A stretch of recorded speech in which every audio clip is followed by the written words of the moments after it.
Hello ಎಲ್ಲರಿಗೂ Lakshmi family ಝೋನ್ಗೆ ಸ್ವಾಗತ. ಈ ವಿಡಿಯೋದಲ್ಲಿ ನಾವು ನೋಡ್ತಿರೋ ಪ್ಲೇಸ್ ಅಲ್ಲಿ ನಾಗದೋಷ ನಿವಾರಣೆ ಮಾಡೋದ್ರಿಂದಾನೇ ತುಂಬಾ ಫೇಮಸ್ ಆಗಿರೋ ದೇವಸ್ಥಾನನ ನೋಡ್ತಿದೀವಿ. ಈ ದೇವಸ್ಥಾನನ ಧೃತರಾಷ್ಟ್ರನ ತಮ್ಮ ಆಗಿರೋ ವಿದುರನೇ ಸ್ವಯಂ ಈ ದೇವಸ್ಥಾನನ ನಿರ್ಮಾಣ ಮಾಡಿರೋದು. ವಿದುರನಿಂದ ನಿರ್ಮಾಣ ಆಗಿರೋ ಈ ದೇವಸ್ಥಾನನ ವಿದುರ ಅಶ್ವತ್ಥ ನಾರಾಯಣ ಸ್ವಾಮಿ ದೇವಸ್ಥಾನ ಅಥವಾ ವಿದುರಾಶ್ವತ್ಥ ಅಂತ ಕರೀತಾರೆ. ಬನ್ನಿ ಈ ವಿಡಿಯೋದಲ್ಲಿ ನಾವು ವಿದುರಾಶ್ವತ್ಥ ದೇವಸ್ಥಾನ ಹೆಂಗೆ ನಿರ್ಮಾಣ ಆಯ್ತು ಮತ್ತೆ ಬೆಂಗಳೂರಿಂದ ಬಸ್ ಕನೆಕ್ಟಿವಿಟಿ ಯೂಸ್ ಮಾಡಿಕೊಂಡು ಈ ದೇವಸ್ಥಾನನ ಹೆಂಗೆ ಕವರ್ ಮಾಡೋದು ನೋಡೋಣ. ಅದ್ರ ಜೊತೆ ಈ ವಿದುರಾಶ್ವತ್ಥದಲ್ಲಿ ಮಿಸ್ ಮಾಡದೆ ನೋಡ್ಲೇಬೇಕಾದ ಇನ್ನೊಂದು ಪ್ಲೇಸ್ ಬಗ್ಗೆ ಡೀಟೇಲ್ಡ್ ಆಗಿ ಈ ವಿಡಿಯೋದಲ್ಲಿ ನಿಮ್ಗೆ ತಿಳಿಸ್ತೀನಿ. ಮಿಸ್ ಮಾಡ್ದಂಗೆ ಕೊನೆ ತನಕ ನೋಡಿ. ನಾವಿವಾಗ ಬೆಂಗಳೂರು ಬಸ್ ಟರ್ಮಿನಲ್ 2 ಅಲ್ಲಿ ಇದೀವಿ. ಟರ್ಮಿನಲ್ 2 ಪ್ಲಾಟ್ಫಾರ್ಮ್ ನಂಬರ್ 1 ನಲ್ಲಿ ನಮ್ಗೆ ಗೌರಿಬಿದನೂರಿಗೆ ಹೋಗೋ ಬಸ್ ಸಿಗುತ್ತೆ. ಇಲ್ಲ ಅಂದ್ರೆ ಬೆಂಗಳೂರಿಂದ ಇಂದೂಪುರ ಬಸ್ ಅಲ್ಲಿ ಹೋದ್ರೆ ಅದು ಟೆಂಪಲ್ ದ್ವಾರದ ಮುಂದೆನೆ ಸ್ಟಾಪ್ ಮಾಡ್ತಾರೆ. ನಮ್ಗಿವಾಗ ಗೌರಿಬಿದನೂರ್ ಬಸ್ ಸಿಕ್ಕಿದೆ. ಸೊ ನಾವಿವಾಗ ಗೌರಿಬಿದನೂರ್ನ ಇಳ್ಕೊಂಡು ಅಲ್ಲಿಂದ ಆಟೋದಲ್ಲಿ ದೇವಸ್ಥಾನಕ್ಕೆ ಹೋಗ್ತೀವಿ. ಬೆಂಗಳೂರಿಂದ ವಿದುರಾಶ್ವತ್ಥ ದೇವಸ್ಥಾನಕ್ಕೆ 90 ಕಿಲೋಮೀಟರ್ಸ್ ಇದೆ. ಬಸ್ ಅಲ್ಲಿ 2 ಅವರ್ಸ್ ಜರ್ನಿ ಇರುತ್ತೆ. ಬಸ್ ಚಾರ್ಜ್ ಬಗ್ಗೆ ನೋಡೋದಾದ್ರೆ ಒಬ್ಬರಿಗೆ 105 ರೂಪಾಯಿ ಚಾರ್ಜ್ ಮಾಡ್ತಾರೆ. ಲೇಡೀಸು ಫ್ರೀ ಟಿಕೆಟ್ ತಗೋಬಹುದು. ನಾವಿವಾಗ ಹೋಗ್ತಾ ಇರೋ ಗೌರಿಬಿದನೂರ್ ಬಸ್ ದೊಡ್ಡಬಳ್ಳಾಪುರ ಹತ್ರ ಇರೋ ಡಿ ಕ್ರಾಸ್ ರೂಟ್ ಅಲ್ಲೇ ಹೋಗುತ್ತೆ. ನೋಡಿ ಇದೇ ಡಿ ಕ್ರಾಸ್. ಈ ಸ್ಟಾಪ್ ಅಲ್ಲಿ ನೀವು ಇಳ್ಕೊಂಡು ಬೇಕು ಅಂದ್ರೆ ಘಾಟಿ ಸುಬ್ರಹ್ಮಣ್ಯಗೆ ಹೋಗ್ಬಿಟ್ಟು ಆಮೇಲೆ ನೀವು ವಿದುರಾಸ್ಪರಾಗೆ ಹೋಗ್ಬೋದು. ಘಾಟಿ ಸುಬ್ರಹ್ಮಣ್ಯದು ಬೆಂಗಳೂರಿಂದ ಹೆಂಗೆ ಬರೋದು ಅಂತ ಡೀಟೇಲ್ಡ್ ವಿಡಿಯೋ ನಾನು ಆಲ್ರೆಡಿ ಅಪ್ಲೋಡ್ ಮಾಡಿದೀನಿ. ಬೇಕು ಅಂದ್ರೆ ಡಿಸ್ಕ್ರಿಪ್ಷನ್ ಅಲ್ಲಿ ಲಿಂಕ್ ಕೊಡ್ತೀನಿ, ಚೆಕ್ ಮಾಡಿ. ನೋಡಿ ನಾವು 2 ಅವರ್ಸ್ ಜರ್ನಿ ಮಾಡಿ ಗೌರಿಬಿದನೂರ್ ಸರ್ಕಲ್ ಅಲ್ಲಿ ಇಳ್ಕೊಂಡಿದೀವಿ. ನಾವು KSRTC ಬಸ್ ಸ್ಟಾಪ್ ಗೆ ಹೋಗಿಲ್ಲ. ಈ ಸರ್ಕಲ್ ಅಲ್ಲಿ ಲೆಫ್ಟ್ ತಗೊಂಡು ನಡ್ಕೊಂಡು ಹೋದ್ರೆ ನಮ್ಗೆ ಆಟೋ ಸ್ಟ್ಯಾಂಡ್ ಸಿಗುತ್ತೆ. ನಾವು ಬಸ್ ಇಳಿಯೋ ಕಡೆನೆ ಆಟೋ ಫೆಸಿಲಿಟಿ ಸಿಗುತ್ತೆ. ಇಲ್ಲಿಂದ ನಾವು ಟೆಂಪಲ್ ಗೆ ಹೋಗೋದಿಕ್ಕೆ 150 ರುಪೀಸ್ ನ ಚಾರ್ಜ್ ಮಾಡ್ತಾರೆ. ಇನ್ ಕೇಸ್ ನಾವು ಆಟೋ ಸ್ಟ್ಯಾಂಡ್ ಗೆ ಹೋದ್ರೆ ಅಲ್ಲಿ ಶೇರಿಂಗ್ ಆಟೋಗಳಿರುತ್ತೆ. ಅಲ್ಲಿ ಒಬ್ಬರಿಗೆ 20 ರುಪೀಸ್ ನ ಚಾರ್ಜ್ ಮಾಡ್ತಾರೆ. ನೋಡಿ ನಾವಿವಾಗ ಸರ್ಕಲ್ ಅಲ್ಲಿ ಆಟೋನ ಹತ್ಕೋತಿದೀವಿ. ಈ ಗೌರಿಬಿದನೂರಿಂದ ಈ ಟೆಂಪಲ್ ಗೆ ಜಸ್ಟ್ 8 ಕಿಲೋಮೀಟರ್ಸ್ ಇರುತ್ತೆ. ಆಟೋದಲ್ಲಿ ಒಬ್ಬರಿಗೆ 20 ರುಪೀಸ್ ನ ಚಾರ್ಜ್ ಮಾಡ್ತಾರೆ. ಗೌರಿಬಿದನೂರಿಂದ ವಿದುರಾಸ್ಪರ ದೇವಸ್ಥಾನಕ್ಕೆ 8 ಕಿಲೋಮೀಟರ್ಸ್ ಇದೆ. ಆಟೋದಲ್ಲಿ 15 ಮಿನಿಟ್ಸ್ ಆಗುತ್ತೆ ರೀಚ್ ಆಗೋದಕ್ಕೆ. ನೀವ್ ಇನ್ ಕೇಸ್ ಇಂದೂಪುರ ಬಸ್ ನ ಹತ್ತಿದ್ರೆ ಅಂದ್ರೆ ಗೌರಿಬಿದನೂರ್ ಸರ್ಕಲ್ ಅಲ್ಲಿ ಇಳಿಬೇಡಿ. ಡೈರೆಕ್ಟ್ ಟೆಂಪಲ್ ಮುಂದೆ ಇರೋ ದ್ವಾರದ ಹತ್ರನೇ ಸ್ಟಾಪ್ ಮಾಡ್ತಾರೆ. ಅಲ್ಲಿ ಬಂದ್ಮೇಲೆ ಇಳ್ಕೊಳ್ಳಿ. ನಾವೋಗ್ಬೇಕಾದ್ರೆ ರೈಲ್ವೆ ಗೇಟ್ ನ ಹಾಕಿದ್ರು 3 ಟ್ರೈನ್ ಒಂದಾದ್ಮೇಲೆ ಒಂದು ಬಂತು. ಸೊ ಅದರಿಂದ ನಮ್ಗೆ ಒಂದು 10 ಮಿನಿಟ್ಸ್ ಲೇಟ್ ಆಯ್ತು. ನೀವ್ ಇನ್ ಕೇಸ್ ಟ್ರೈನ್ ಅಲ್ಲಿ ಏನಾದ್ರೂ ಬೆಂಗಳೂರಿಂದ ವಿದುರಾಸ್ಪರ ದೇವಸ್ಥಾನಕ್ಕೆ ಬರ್ಬೇಕು ಅಂದ್ರೆ ಡೈರೆಕ್ಟ್ ಟ್ರೈನ್ ಫೆಸಿಲಿಟೀಸ್ ನಿಮ್ಗೆ ಇರುತ್ತೆ. ಇನ್ನು ಕಮ್ಮಿ ಕಾಸ್ಟ್ ಅಲ್ಲೇ ನೀವು ಈ ದೇವಸ್ಥಾನನ ಕವರ್ ಮಾಡಬಹುದು. ಟ್ರೈನ್ ಅಲ್ಲಿ ನೀವು ವಿದುರಾಸ್ಪರ ರೈಲ್ವೆ ಸ್ಟೇಷನ್ ಅಲ್ಲೇ ಇಳ್ಕೋಬಹುದು. ರೈಲ್ವೆ ಸ್ಟೇಷನ್ ಇಂದ ಟೆಂಪಲ್ ಗೆ 1.5 ಕಿಲೋಮೀಟರ್ ಆಗುತ್ತೆ. ಅಲ್ಲಿಂದ ನಿಮ್ಗೆ ಆಟೋ ಫೆಸಿಲಿಟೀಸ್ ಇರುತ್ತೆ ಟೆಂಪಲ್ ಹತ್ರ ಹೋಗೋದಿಕ್ಕೆ. ನೋಡಿ ನಾವಿವಾಗ ವಿದುರಾಶ್ವತ್ಥ ದೇವಸ್ಥಾನನ ರೀಚ್ ಆಗಿದೀವಿ. ಆಟೋ ನಮ್ಮನ್ನ ದೇವಸ್ಥಾನ ಎಂಟ್ರಿ ಹತ್ರನೇ ಸ್ಟಾಪ್ ಮಾಡ್ತಾರೆ. ಈ ದೇವಸ್ಥಾನ ಟೈಮಿಂಗ್ಸ್ ನೋಡೋದಾದ್ರೆ ಬೆಳಗ್ಗೆ 6 ಗಂಟೆಯಿಂದ ರಾತ್ರಿ 8 ಗಂಟೆ ತನಕ ಓಪನ್ ಇರುತ್ತೆ. ಈ ವಿದುರಾಶ್ವತ್ಥ ನಾರಾಯಣ ಸ್ವಾಮಿ ದೇವಸ್ಥಾನ ಹಿನ್ನೆಲೆ ನೋಡೋದಾದ್ರೆ ಹಿಂದೆ ಮಾಂಡವ್ಯ ಋಷಿ ಯಮಧರ್ಮರಾಯನಿಗೆ ಭೂಲೋಕದಲ್ಲಿ ಮನುಷ್ಯನಾಗಿ ಜನಿಸಿ ಎಂದು ಶಾಪ ಕೊಟ್ಟಾಗ ಯಮಧರ್ಮರಾಯನು ದ್ವಾಪರ ಯುಗದಲ್ಲಿ ಧೃತರಾಷ್ಟ್ರನ ಮಂತ್ರಿ ಆಗಿದ್ದ ವಿದುರನಾಗಿ ಜನಿಸಿದ್ದನು. ಕುರುಕ್ಷೇತ್ರ ಯುದ್ಧದ ಸಮಯದಲ್ಲಿ ನಡೆದ ಘೋರ ರಕ್ತಪಾತ ಸಾವುಗಳನ್ನು ನೋಡಿದ ವಿದುರನು ಶ್ರೀಕೃಷ್ಣನ ಬಳಿ ಮೋಕ್ಷಕ್ಕಾಗಿ ಕೇಳಿದನು. ಶ್ರೀಕೃಷ್ಣನು ವಿದುರನಿಗೆ ತೀರ್ಥಯಾತ್ರೆಗೆ ಹೋಗಲು ತಿಳಿಸಿದರು.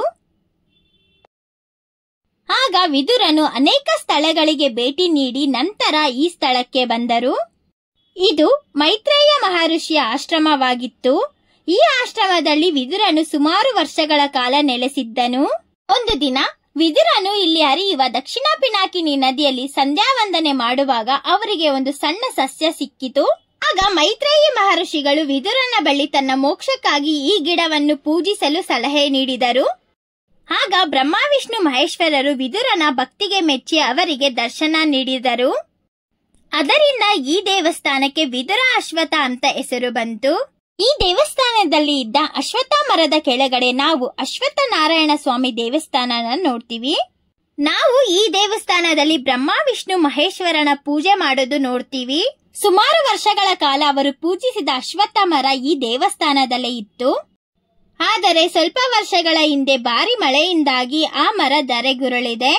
ಆದರೆ ನಾವಿವಾಗ ದೇವಸ್ಥಾನದ ಒಳಗಡೆ ಆ ಮರದ ಬುಡವನ್ನು ಮಾತ್ರ ನಾವು ನೋಡುವ ಅದೃಷ್ಟ ನಮಗೆ ಲಭ್ಯವಿದೆ. ದೇವಾಲಯದ ಒಳಗಡೆ ನಾವು ಹಲವಾರು ಅಶ್ವತ್ಥ ಮರವು ಹಾಗೂ ಬೇವಿನ ಮರವನ್ನು ನೋಡಬಹುದು. ಈ ಮರಗಳ ಕೆಳಗಡೆ 60,000ಕ್ಕೂ ಹೆಚ್ಚು ನಾಗರ ಕಲ್ಲುಗಳ ಪ್ರತಿಷ್ಠಾಪನೆ ಮಾಡಿದ್ದಾರೆ. ಈ ದೇವಸ್ಥಾನದಲ್ಲಿ ನಾಗರ ದೋಷ ಪರಿಹಾರಕ್ಕಾಗಿಯೇ ಈ ದೇವಸ್ಥಾನದಲ್ಲಿ ನಾಗರ ಕಲ್ಲುಗಳ ಪ್ರತಿಷ್ಠಾಪನೆ ಮಾಡಿಸುತ್ತಾರೆ. ಮತ್ತೆ ಈ ದೇವಸ್ಥಾನದಲ್ಲಿ ಸಂತಾನಕ್ಕಾಗಿ ಹಲವಾರು ಭಕ್ತಾದಿಗಳು ಬಂದು ಹರಕೆಯನ್ನ ಮಾಡಿಕೊಳ್ಳುತ್ತಾರೆ. ಹಿಂದೆ ಈ ದೇವಸ್ಥಾನದ ಬಳಿ ದಕ್ಷಿಣ ಪಿನಾಕಿನಿ ನದಿ ಹರಿಯುತ್ತಿತ್ತು. ಆದರೆ ಈಗ ಅದು ಬರಡಾಗಿದೆ. ಆದರೆ ಮಳೆಗಾಲದಲ್ಲಿ ಮಾತ್ರ ನಾವು ಇಲ್ಲಿ ನದಿ ಹರಿಯೋದನ್ನ ನೋಡಬಹುದು.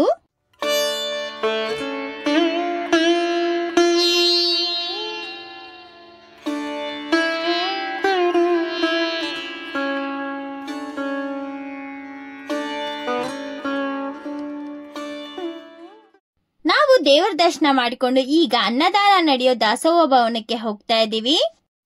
ಈ ದಾಸೋಹ ಭವನದಲ್ಲಿ ಅನ್ನದಾನ ಟೈಮಿಂಗ್ಸ್ ನೋಡೋದಾದ್ರೆ ಮಧ್ಯಾಹ್ನ 12:30ಯಿಂದ 3 ಗಂಟೆವರೆಗೂ ಇರುತ್ತೆ. ದೇವಸ್ಥಾನದಲ್ಲಿ ದೇವರ ದರ್ಶನ ಪಡೆದು ಮತ್ತೆ ದಾಸೋಹ ಭವನದಲ್ಲಿ ಊಟ ಮುಗಿಸಿ ನೆಕ್ಸ್ಟ್ ನಾವಿವಾಗ ಹೋಗ್ತಿರೋದು ದೇವಸ್ಥಾನದ ಪಕ್ಕದಲ್ಲಿ ಇರೋ ಕರ್ನಾಟಕದ ಜಲಿಯನ್ ವಾಲಾಬಾಗ್ ಅಂತ ಕರೆಯೋ ಈ ಪ್ಲೇಸ್ಗೆ. ನಮ್ಮ ದೇಶದಲ್ಲಿ ಸ್ವಾತಂತ್ರ್ಯಕ್ಕಾಗಿ ಹೋರಾಡಿದ ವೀರ ಸ್ಮಾರಕಗಳನ್ನ ನಾವಿವಾಗ ನೋಡಕ್ಕೆ ಹೋಗ್ತಾ ಇರೋದು. ಇದ್ರೊಳಗಡೆ ಎಂಟ್ರಿ ನೋಡೋದಾದ್ರೆ ಬೆಳಗ್ಗೆ 9:30ಯಿಂದ ಸಂಜೆ 4:00ವರೆಗೆ ಕ್ಲೋಸ್ ಆಗುತ್ತೆ. ಈ ಸ್ಮಾರಕ ಒಳಗಡೆ ಹೋಗೋದಿಕ್ಕೆ ನಾವು 20 ರೂಪೀಸ್ ಕೊಟ್ಟು ಟಿಕೆಟ್ ನ ತಗೋಬೇಕು. ತುಂಬಾ ಜನ ವರ್ಷ ಈ ದೇವಸ್ಥಾನ ಮತ್ತೆ ಜಾತ್ರೆನ ನೋಡಕ್ಕೆ ಬರ್ತಾರೆ. ಆದರೆ ದೇವಸ್ಥಾನದ ಹಿಂದೆನೆ ಇರೋ ಈ ಸ್ಮಾರಕ ಮತ್ತೆ ಅದರ ಉದ್ದೇಶ ಏನು ಅಂತ ಸಂಪೂರ್ಣವಾಗಿ ತಿಳಿದಿಲ್ಲ.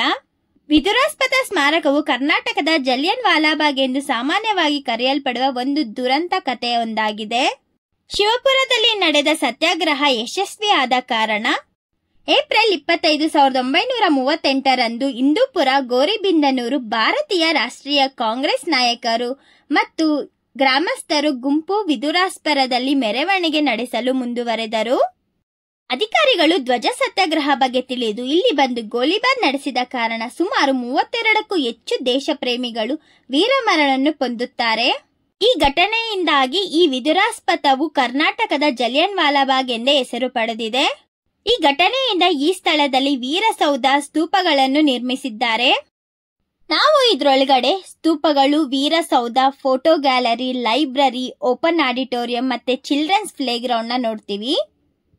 ಈ ಫೋಟೋ ಗ್ಯಾಲರಿ ಒಳಗಡೆ ಡಾಕ್ಯುಮೆಂಟರಿ ಫಿಲಮ್ಸ್ ಕೂಡ ಹಾಕ್ಬಿಟ್ಟು ನಮ್ಗೆ ತೋರಿಸ್ತಾರೆ. ಈ ಡಾಕ್ಯುಮೆಂಟರಿ ಫಿಲಂ ನೋಡೋದನ್ನ ಮಾತ್ರ ಮಿಸ್ ಮಾಡ್ಕೋಬೇಡಿ.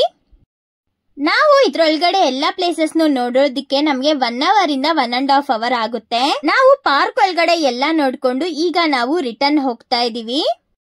ರಿಟರ್ನ್ ನಾವು ಹೋಗೋದಿಕ್ಕೆ ಟೆಂಪಲ್ ಹತ್ರನೇ ಶೇರಿಂಗ್ ಆಟೋ ಸಿಗುತ್ತೆ. ನಾವು ಆಟೋದಲ್ಲಿ ಟೆಂಪಲ್ ಹತ್ರದಿಂದ ಗೋರಿಬಿದನೂರ್ ಸರ್ಕಲ್ ತನಕ ಬಂದು ಈಗ KSRTC ಬಸ್ ಕಡೆಗೆ ಹೋಗ್ತಾ ಇದೀವಿ. ನೋಡಿ, ಇದೇನೆ ಗೋರಿಬಿದನೂರ್ KSRTC ಬಸ್ ಸ್ಟಾಪ್. ಇಲ್ಲಿಂದ ನಮ್ಗೆ ಬೆಂಗಳೂರಿಗೆ ಹೋಗೋದಿಕ್ಕೆ ಬಸ್ ಸಿಗುತ್ತೆ. ಯಾರಿಗೆಲ್ಲ ಈ ವಿಡಿಯೋ ಇಷ್ಟ ಆಯ್ತು ಲೈಕ್ ಮಾಡಿ, ಶೇರ್ ಮಾಡಿ, ಕಮೆಂಟ್ ಮಾಡಿ. ಇದೇ ತರ ವಿಡಿಯೋಸ್ಗೋಸ್ಕರ ನಮ್ ಚಾನಲ್ಗೆ ಸಬ್ಸ್ಕ್ರೈಬ್ ಮಾಡೋದು ಮರಿಬೇಡಿ. Thank you.